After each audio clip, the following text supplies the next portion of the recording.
रेल्वेने महत्वाचा निर्णय घेतलाय. तत्काळ तिकिटाच्या नियमामध्ये मोठा बदल करण्यात आलाय. तत्काळ रेल्वे तिकिटांच्या बुकिंग बाबत महत्वाची आणि मोठी अपडेट समोर येते. भारतीय रेल्वेने तात्काळ तिकीट बुकिंग बाबत मोठा निर्णय घेतला आहे. तत्काळ रेल्वे तिकिटांच्या बुकिंगमध्ये फसवणुकीच्या तक्रारी समोर येत होत्या. या तक्रारी लक्षात घेता आता तात्काळ तिकीट बुकिंग प्रणाली अधिक पारदर्शक आणि सुरक्षित करण्याच्या दृष्टीने भारतीय रेल्वेने महत्वाचं पाऊल उचललंय. रेल्वेने तात्काळ तिकिटांच्या नियमांमध्ये बदल केल्याची माहिती समोर येते. रेल्वेने ऑनलाईन तात्काळ तिकिटांसाठी ओटीपी आधारित प्रणाली लागू केली आहे. रेल्वेने जारी केलेल्या नव्या नियमानुसार आता आरक्षण खिडकीवरून तत्काळ तिकीट बुक करत असताना प्रवाशांच्या नोंदणीकृत मोबाईल नंबरवर वन टाइम पासवर्ड पाठवण्यात येईल.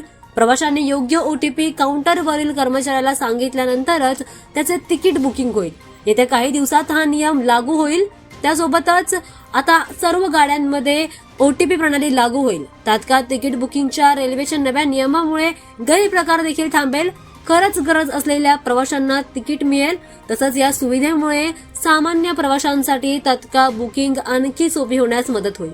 तिकीट बुकिंगमध्ये पारदर्शकता, प्रवाशांची सोय आणि सुरक्षितता वाढण्याच्या दिशेने हे रेल्वेने मोठं पाऊल उचललेलं आहे.